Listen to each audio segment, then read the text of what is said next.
First question from Juan Paez. He asks, how good of an idea is it to attend schools such as Berklee, the Musicians Institute, or New School if your goal is to become a sick drummer? Is this important in the path to becoming a famous drummer? Man, that's a great question. And I'm glad we get to cover this on this podcast because I have a lot of thoughts about this. As somebody who went to audio school, I got my degree in audio engineering, and I got it a little bit early on at the early phases of the DIY movement when, recording gear was like semi-affordable, but it wasn't totally obvious or well known that you could learn all of this stuff online. YouTube was still relatively young in 2008 when I went to school. And just a few short years later, it seems like it became increasingly more of a ridiculous idea that you would pay for something like that to go to a recording school. And I think a lot of this kind of sort of does apply to the music industry. But I want to talk about a little bit more of like the personal nature of this decision, because it is really a personal decision.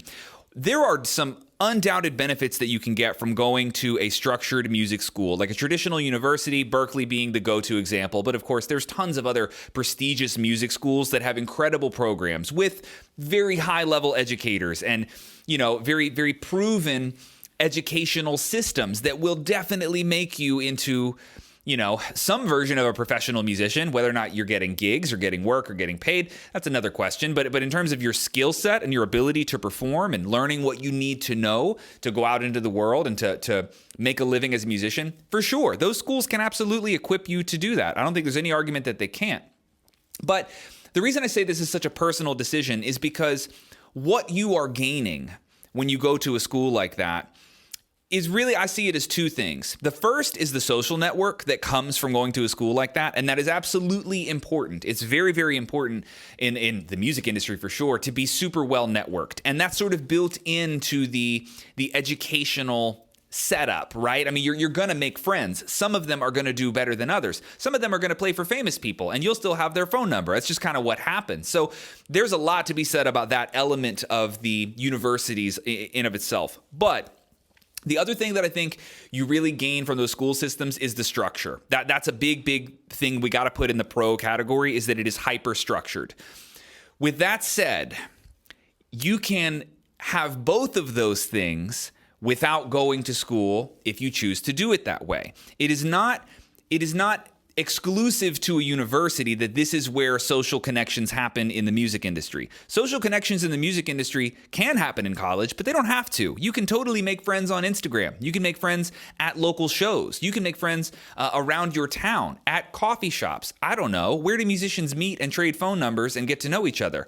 All over the place. So that is not exclusive to universities, at least that networking element. You can do that in a lot of different ways.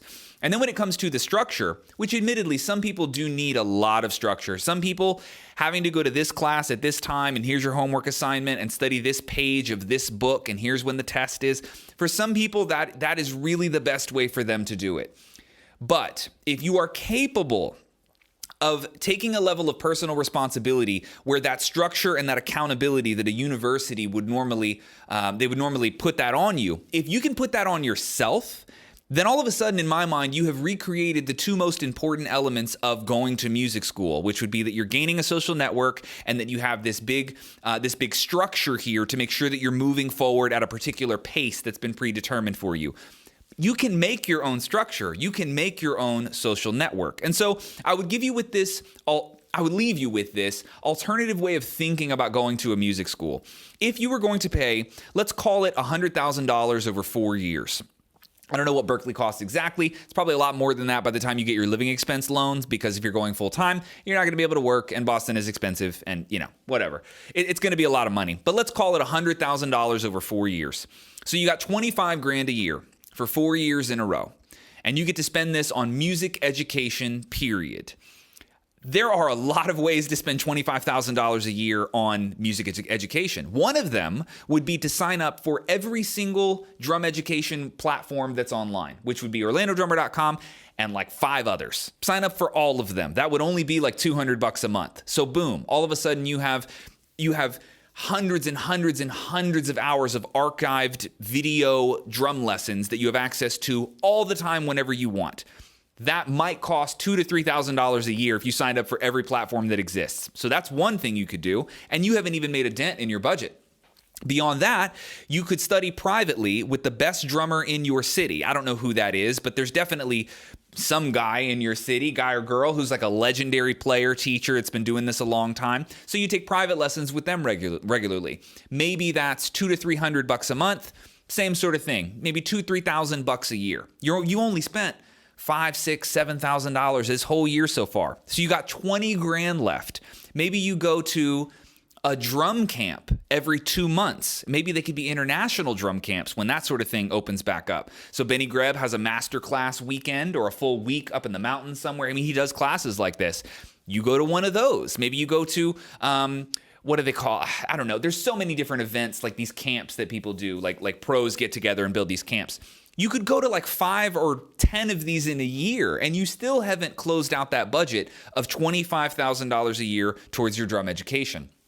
Now, all that said, all those experiences and all that education is useless if you aren't practicing. And this is where the school sort of wins out, in that they have this really big structure that helps you do that sort of thing. But I would just consider, if you just looked at your tuition as like this pile of money with which you can do anything to make yourself a better musician, what else could you do with it? And I think the argument is really strong that there's a lot of ways to spend that money, and giving it to an institution to go sit in a classroom and effectively handing them the reins for the next 4 years and saying, you make me a better musician. I personally, that doesn't get my vote. You know, if I could go back and do it again, I would have done sort of the latter things that I described. I would have used it to sort of construct my own educational experiences and taken on that personal responsibility myself, knowing that if I really want to do this, I've got to put in the work anyway. And adhering to a curriculum, going to a class at a certain time, passing certain tests, and getting a piece of paper, that is one of many ways to go about doing this. So his question was something along the lines of like, to be a sick drummer, do I have to do it?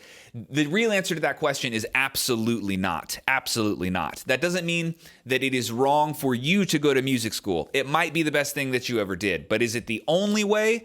No, it definitely is not. So hopefully that answers the question. Yeah. Well, the second part is this important in the path to becoming a famous drummer? But right now, off the top of your head, name 5 famous drummers that did not attend a music school formally. I feel like I could definitely name some. I mean, I could name 5. I really could. Yeah.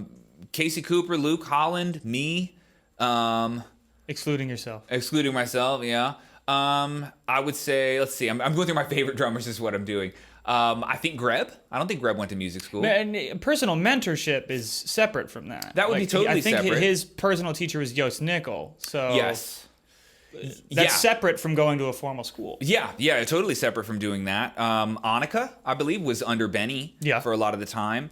I mean, yeah, you can definitely name a list of pro drummers who didn't go to music school at all. It's probably like a weird split, to be honest, just across the board. Depends on who you're talking about, you know. To be famous, though, man, that is increasingly less the case just because of YouTube. Just YouTube alone, right? Like, no, music school, you don't have, not for that. If that's your goal, which in my mind is an okay goal to have. So you want to be a famous drummer, that's fine. No, you do not need to go to music school for that, not necessarily. You do have to replicate many of the things that will happen in a music school. You do have to work hard, you do have to study, you do have to learn how to read music, you do have to do all of that uncomfortable shit that comes with school. My argument here is that you don't need the school to do those things now, right? Thank you so much for watching this clip from the Orlando Drummer Podcast. If you're looking for more content like this, you are formally invited to come join me on orlandodrummer.com. It's an online education platform, very much in the style of Netflix, and there you'll find over 160 hours of content waiting for you, ranging from in-depth lesson packs to audio and video masterclasses and everything in between. I'd love to have you on board. We'll see you guys there.